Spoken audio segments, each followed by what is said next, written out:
Wah, wah, ternyata ini baru terbongkar kawan-kawan, langsung dimuat oleh The Times of Israel. Serangan Israel kepada Houthi Yaman rupanya telah mengeliminasi Perdana Menteri Houthi dan juga pejabat-pejabat tinggi lainnya. Dan informasi ini sudah terkonfirmasi. Israel, Anda tahu sendiri, mereka tidak pernah sembarangan menyerang. Mereka selalu menyerang tepat sasaran. Dan sasaran mereka itu adalah para petinggi atau para pemimpin-pemimpin musuh-musuhnya. Kenapa seperti itu? Ya jelas, tujuannya adalah untuk melemahkan kekuatan strategi dari musuh-musuh Israel. Setelah Hamas, Hizbullah, Iran, kini Houthi Yaman yang harus menanggung akibat dari serangan presisi yang dilakukan oleh Israel. Ya, bagaimana informasi lengkapnya akan kita bahas di channel ini. Namun sebelumnya, bagi Sobat Waras yang belum subscribe, bantu di subscribe channel ini dan support terus pelayanan Pahli Pedesaan. Anda tahu sendiri, daerah-daerah minoritas di NTT, ya, di Papua itu akan menjadi target penghijauan mereka. Mari kawan-kawan yang tergerak, dukung hamba-hamba Tuhan yang ada di pedesaan yang sedang melayani Tuhan. Siapapun yang Anda kenal, Anda dukung mereka. Bagi Sobat Waras yang ingin mendukung Pavel bersama beberapa teman-teman yang sudah kita support, Anda bisa support melalui nomor rekening yang ada di layar kaca. Doa Pavel secara pribadi, Tuhan Yesus memberkati setiap taburan kawan-kawan sekalian.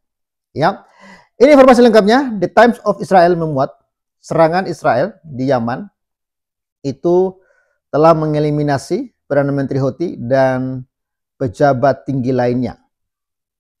Perdana Menteri kelompok Houthi yang didukung Iran di Yaman dilaporkan tereliminasi dalam serangan udara Israel pada hari Kamis di ibu kota Sanaa.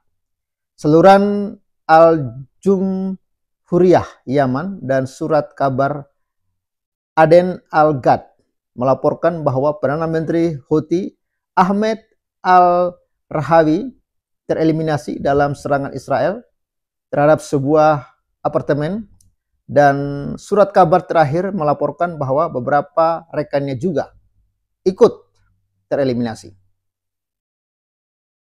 Lalu laporan tersebut menunjukkan bahwa serangan tersebut merupakan serangan terpisah dari serangan hari Kamis yang dikatakan menargetkan 10 menteri senior Houthi saat mereka berkumpul di sebuah lokasi di luar ibu kota untuk mendengarkan pidato pemimpin kelompok tersebut, Abdul Malik Al-Houthi.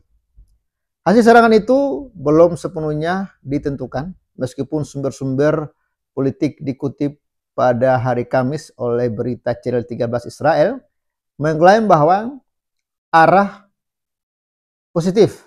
Tampaknya serangan itu berhasil, dan Ynet melaporkan bahwa penilaian bahwa seluruh elit militer pemerintah Houthi tersingkir dalam serangan itu semakin berkembang.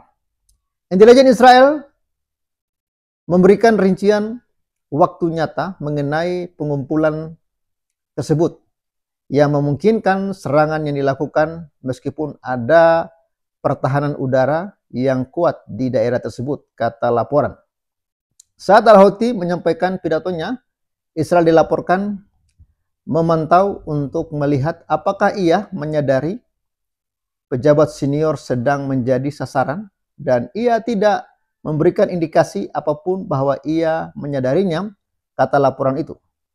Di antara pejabat Houthi yang menjadi sasaran adalah Menteri Pertahanan dan Kepala Staf Militer Houthi.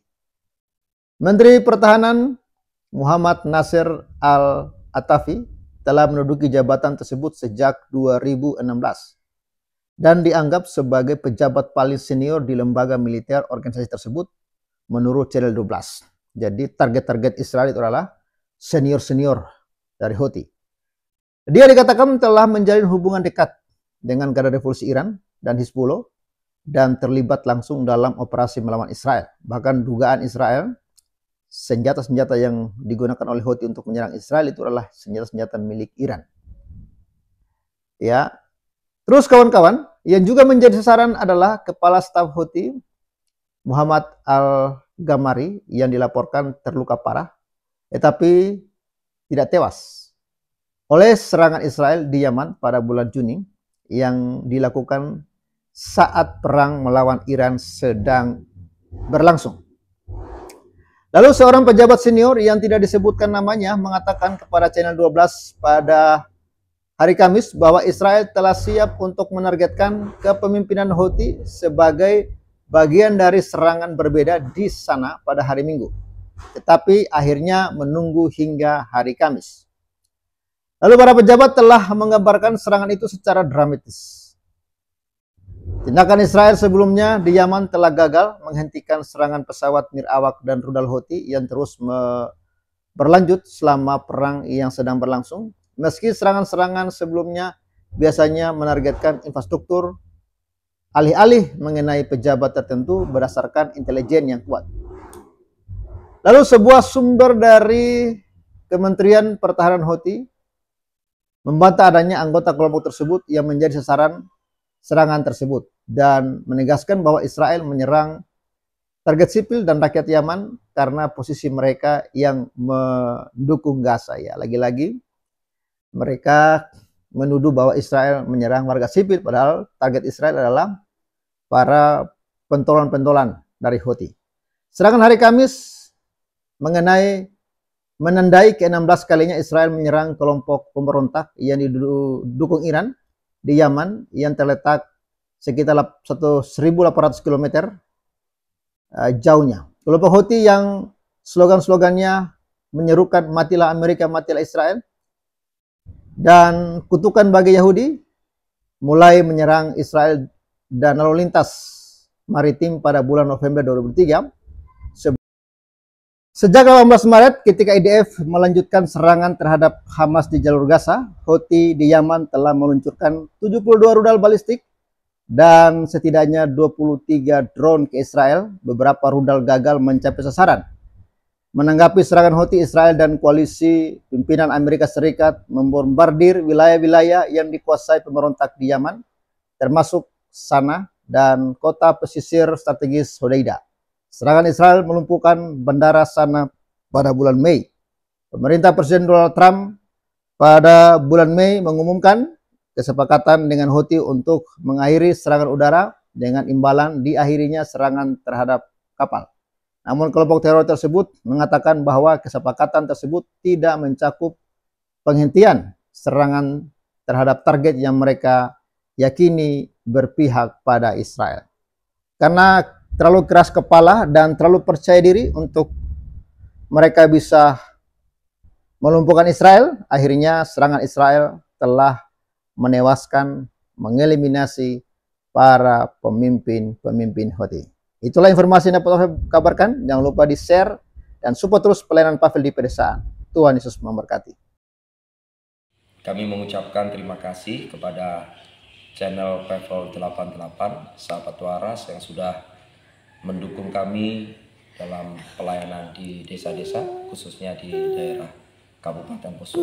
Terima kasih untuk pelayanannya. Kami telah menerima manfaat dari pelayanan Pavel 88. Kiranya Tuhan memberkati selalu, terus dipakai bagi hormat kemuliaan nama Tuhan. Tuhan memberkati. Shalom.